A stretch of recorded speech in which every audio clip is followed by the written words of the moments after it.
On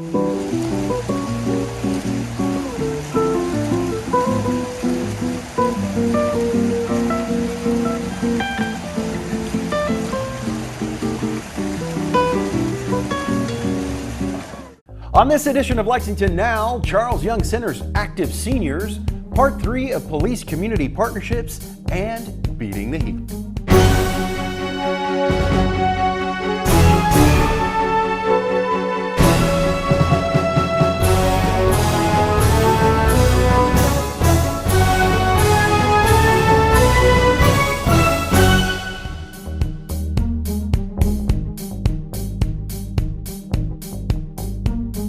I'm Neil Noah, and welcome to Lexington Now for the week of July 17, 2023.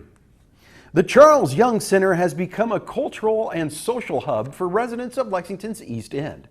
We caught up with some of the participants in their exercise program for seniors. They told us what they love about the program.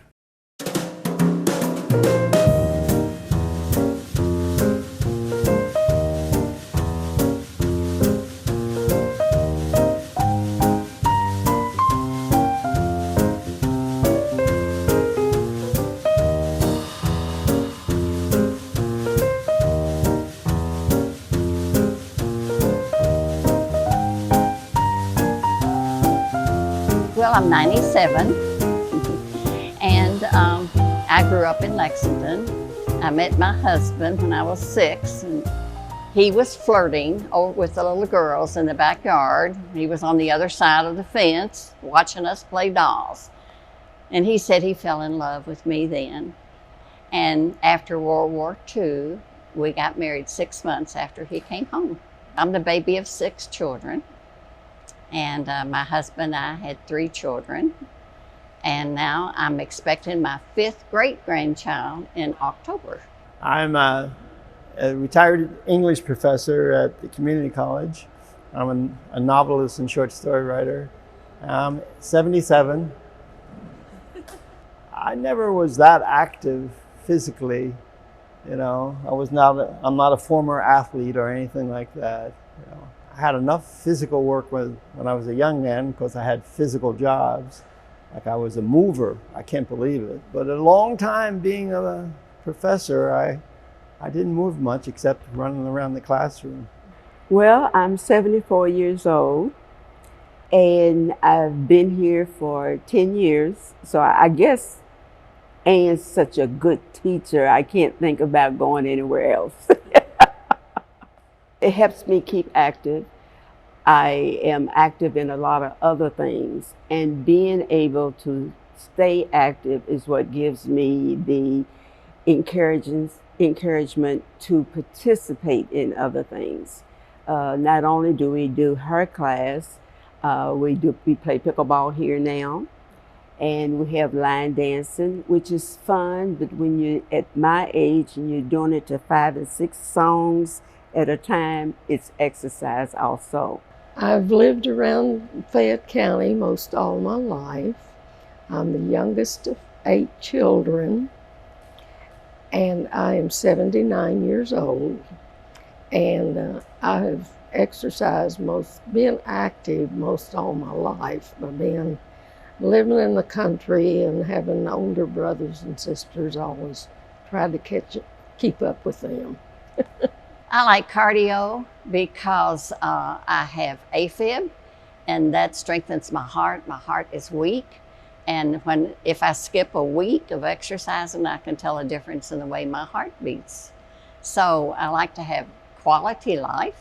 If I'm still here, I might as well be good. I guess swimming. It stretches me out and I can do it. Yeah, I like swimming. I should do it more. I try to do it a couple times a week, but that doesn't always happen. This always happens.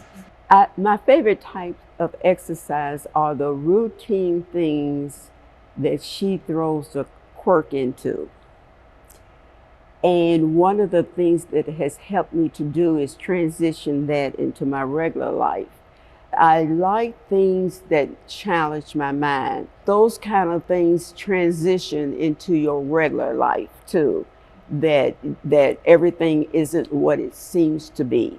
I like the aerobics. You know, you just keep your heart rate going, and just the stretching and bending, and but here they teach you agility and balance and core and posture, so it's a lot that can be learned. Well, I guess I would share faith is very important, and health is very important, diet, exercise, and just loving people. I really urge people to come out and do it, you know.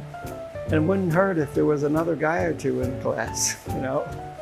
Being able to do certain things keeps you engaged in life around you. I just encourage anyone to get out and exercise. It just makes you feel so much better mentally and physically. In our continuing series highlighting Lexington police partnerships, we talk with Officer Jerome Bean of Safety City. So there was a lot of kids that were nationwide that were being injured during like walking down the streets, riding bicycles, or traveling on school buses. These could have been prevented if the kids had just been educated on situations and how to prepare themselves better when they were doing these activities. So the Bluegrass Junior Women's Club proposed a program to Mayor Scotty Basler at the time, 1987, to combat this problem and to educate the children in safety through positive means of explanations, demonstration, and practice. The Safety City Project was born and opened in May of 1990. The goals are the opportunity to intervene in the lives of young students and instill lessons that keep them safer throughout their adulthood as well. And through educating students on the importance of pedestrian, traffic, bicycle, fire and gun, and personal safety. And it should travel with them throughout their adult life as well. And they should learn messages and prepare them for issues that they will face on a daily as they grow. So I teach the PowerPoint. It's about 45 minutes, and I really like it because I can interact with the kids. I get them going. They can yell the answers back at me. Let's see if you guys know what this means. Go. That means to go. Stop. So we have a lot of fun with it, and then we get to play bingo. And so we also have a Eddie Eagle video that we play for the kids as well. And Eddie Eagle is basically a cartoon that they watch, and him and his friends come across a gun in a park, and then they sing a little song, and the kids get it. It's a little jingle. I'm not going to sing the song for you, but it's a little jingle, and the kids like it, and basically they learn how to don't touch the gun, go tell an adult, stay away from it. Then at the very end, we get to do a little dance with the officers. So we get up there and we do a dance, and we teach them from their left and their right. And then we get them prepared to go out and drive the cars. They'll go outside. We have 10 little Toyota cars that we have, and we'll line them up, and then the kids will get out there. We'll explain to them that they got to properly put their seatbelts on. And we'll have them look inside the car. So they'll look inside the car, then they'll get in, they'll properly put their seatbelts on. We all check for safety, and then we turn the cars on, and then we tell them how to stay on the right side of the road, to stop at stop signs, to stop at stoplights, and to yield to pedestrians that are also out there, their classmates that are practicing the pedestrian part of it. Pedestrians learn how to cross in a crosswalk. They learn how to use the pedestrian box at a traffic light. And then we have bicycle safety as well, and the kids will go out. They'll learn how to get a bicycle that properly fits their body style, their height, and then they'll learn how to properly wear their bicycle helmet. And then they'll learn how to properly maneuver their bicycle along the road, on the right side of the road and everything, like they would if they were riding in their neighborhood with their friends or family. So right now we primarily are serving second and third graders, and these students are throughout Fayette County and surrounding counties. Go online to the Lexington Police Department webpage and go to Safety City, and then the request form is there. Fill it out, hit the submit button, and it'll come to me, and we'll get you started. So I think that the impact that Safety City has is that we get to make a positive impact on the young kids. A lot of people, when they come across the police, we're coming to them when their whole life is like kind of in a crisis. So they're looking for us to kind of put together their life that's kind of falling apart. Well, with these kids, we get to have fun with them, and we get to do things that are fun, and we kind of make a good positive impact on them, so that they understand that the police are here to help you, and we're here to teach you and so that you learn from us. So that's kind of how I feel about it. Join us next week for part 4 in this series. beating the heat when we come back.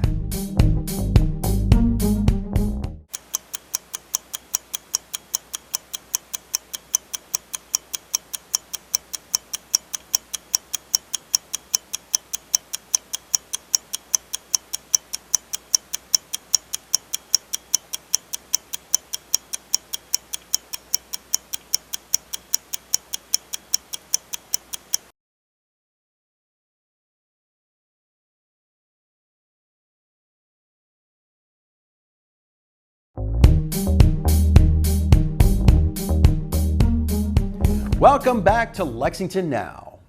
As heat waves continue to make headlines across the nation and the world, it's important to remember the steps you need to take to stay safe when the mercury climbs. Well, one of the most important things to stay safe in hot weather is to stay hydrated.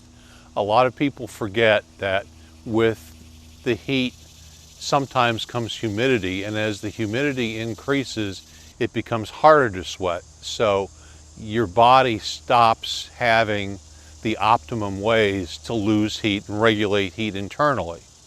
So if you're dehydrated and there's high humidity, your internal temperature can rise to dangerous levels. So the best way to stay hydrated is with water. Alcoholic beverages and caffeinated beverages actually cause you to lose water more quickly. They're what are called diuretics. To stay hydrated, water's always the best thing. Just good old H2O is the best way to stay hydrated. Everybody's heard the weather forecasters talk about the muggies. That's when the temperature's high and the humidity starts to rise. The heat index, in fact, can rise to 105, 110. Now you're getting into the dangerous area. It's not only the heat, it's the humidity. The body loses its ability to regulate temperature, and now you can be into serious trouble. And this is particularly important for the very, very young, the very, very old, and those who may have some sort of chronic illness. Those are the people who need to stay indoors. They need to stay within an air-conditioned environment. You can't stay in a building where there's no air conditioning. The problem there is you start getting into conditions of heat exhaustion. The most severe form of that condition is called heat stroke, where all of a sudden you start losing cognitive ability. You lose the ability to think straight. Your body starts cramping up. There are other physiological symptoms that come from just being too hot. Your internal temperature starts to rise. You lose the ability to sweat. Your skin becomes hot and dry. You look red. You look flushed. You are beginning to die. Your body starts shutting down. Your functions start shutting down, and you're in serious trouble. If you suspect somebody either has heat exhaustion or heat stroke, get them to the hospital, get them to urgent care, get them someplace where there's trained medical professionals who can treat the symptoms. Every year throughout the United States, we see cases of people who unintentionally leave young children in cars. It's been approximately 40 deaths this year of children who are left in cars. The internal temperature of a car gets very, very hot very, very quickly. The child's unable to respond to that heat, and they succumb to it. You need to leave something important in the back seat with the child. It's all a reminder that people get rushed, people get in a hurry, and you simply forget. Never ever leave a child in a locked car, not even for a minute. We're officially in the dog days of summer, and it's a reminder that humans aren't the only ones who feel the heat. As the temperature continues to rise, many people are doing more and more outside activities. And like a lot of us, we like to spend our outdoor time with our pet. But we as humans take all kinds of precautions. Hat, sunglasses, sunscreen, a bottle of water. We sometimes forget about our four-legged friends like Max here, who are wearing a fur coat 24/7. To get some tips on how to help your pet beat the heat, I stopped by the Shaybell Veterinary Hospital for some advice. The time that we see the most heat strokes is now, and so you would think June, July, August, but when dogs aren't acclimated to the weather and the weather changes, that's when we start seeing heat strokes. So April, May, I typically see more than the hottest months, which is kind of surprising. And so make sure fresh water is available. Don't keep them out, if it's over 70 or 80, limited exposure. If you have a very active dog, kind of limit their activity in the heat of the day. Brachycephalic dogs, so dogs with squish nose, Bostons, pugs, boxers, they don't handle the heat well, and so I wouldn't take them to the dog park or running or any outdoor activity, and from 10 in the morning till 5 at night on hot days, because they just can't tolerate the heat. In the heat of the day, keeping them on the grass is better than the hot concrete. Some dogs shouldn't be walked in the heat of the day just because it burns their pads, and so definitely stay off the black asphalt. Sometimes concrete is not terribly as hot as black because it doesn't track the heat, but grass is going to be better for sure. The big thing to watch for is excessive panting is kind of a first sign. So if they can't get comfortable and they're trying to lay down and kicking their feet out and panting a whole lot, they're restless because they're getting overheated. A lot of times their gums will be really pink and injected, and more so than normal. Extreme cases, you'll start seeing vomiting, diarrhea. A lot of times they can have blood pass in their stool. End stages or convulsions can even cause death. And so if you start noticing that, you need to cool your dog off pretty fast and get them to the vet. And if your pet's like Joey here, who likes to take long summer drives with his head out the window, you gotta make a plan to make sure your pet spends no time in an unattended hot car. The hot weather becomes crucial time for animal welfare. What you want to make sure you always have handy is extra water for your dogs and cats. If you keep your dogs and cats outside, you want to definitely have an area constructed where they have adequate shade. And it's essential in this time of season not to leave your dogs or cats locked in hot vehicles. A lot of people just want to spend as much time with their beloved pets as possible, so they want to take them on errands with them, which we totally understand. But sometimes you do need to leave your pets at home or with trusted friends and family, because they can overheat really quickly in vehicles, and it is something that we do respond to. So we can potentially go out if your dog is in your car unattended. If you absolutely have to take your dog or cat with you in the car, make sure you have visible food and water present for them. It's not uncommon for us to do a temperature reading inside of a car and it to be above 100 degrees. So it can be extremely hot in there. That's why animals can get into stress a lot hotter, and especially a lot of small breeds that have more breathing issues can get hotter and into stress a lot quicker. So it is something we see very common. So it is important to just leave your pets at home if you can, but if not, always have that food and water available. Every call that we respond to is situational. We do respond to every single complaint that we get, anything animal related, but especially when it's animal welfare concerns. And it just depends on a lot of different factors, how much history we have with that particular person, what condition their animal is, how bad distress they're in. If it's something that can be fixed through education, we always want to do that. But if it's something that's beyond the point of education, then we do have every right on a cruelty case to issue a charge and seize the animal if we have to do that. But we prefer to work with the public and educate them to try to make sure that if it's a pet that they love, that they keep it home but in compliance. We rely 100% on the community to call us and tell us whenever they see an animal in distress, in danger, trapped, or possibly being abused. So please call us at 859-255-9033. That's where you'll get to our dispatcher, and we do have an animal control officer working 24/7. You can always visit our website for information, which is www.lfacc.org, or go on our Facebook page, but those are not for emergencies. If you have an emergency with an animal in distress, you should always call us. Council is now on summer recess, which means things are a bit quieter around City Hall this week, but you can still catch any action right here or on our website.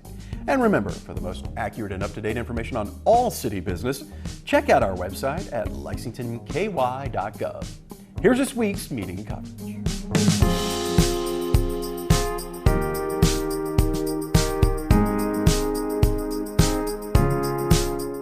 That's all for now, but as always, you can keep up with us on social media. Check out the latest traffic updates on Twitter at LexRex, or catch our live traffic cams on lexingtonky.gov.